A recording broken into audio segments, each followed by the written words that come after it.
আসসালামু আলাইকুম রহমতুল্লাহ।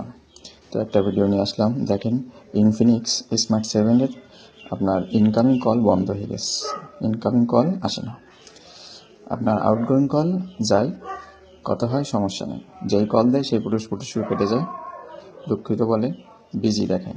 তো চলেন দেখা যাক কীভাবে সমাধান করা যায়। তো আপনারা প্রথমে যাবেন সেটিংয়ের ভিতরে। ওকে, সেটিংয়ের ভিতরে যাওয়ার পর SIM and network setting. Okay, so আপনার ডেট অ্যান্ড সিকিউরিটি এর ভিতরে ওপেন করার পরে ওকে যাওয়ার পর আপনার এই দেখেন ব্ল্যাকলিস্ট 0 দেখাচ্ছে। ওকে, এখানে ঠিক আছে। আপনি যতবার কল দিয়েছেন এই দেখেন ব্ল্যাক কলস সব ব্ল্যাক এতে চলে আসতেছে আর কি, যার জন্য কলটা পুরুষ কেটে যাচ্ছে।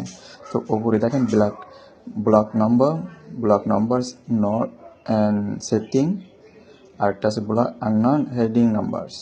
এই দুটো অফ করে দেবেন। এই দুটো অন থাকলে কিন্তু এই সমস্যা মানে হবেই আর কি, ইনকামিং কল বন্ধ হয়ে যাবে। তো এটা অফ করে দেবেন, 100% হয়ে যাবে। যতবার আপনি কল দিয়েছেন তত ব্লক এতে চলে যাচ্ছে, যার জন্য এই সমস্যাটা। তো যাওয়ার পরে আপনি মোর অপশনে যাবেন, মোর অপশনে এয়ারপ্লেন মোড অন অফ করে আবার নতুন করে কল টল দেন, 100% সমাধান হয়ে যাবে ইনশাআল্লাহ। ধন্যবাদ সবাইকে।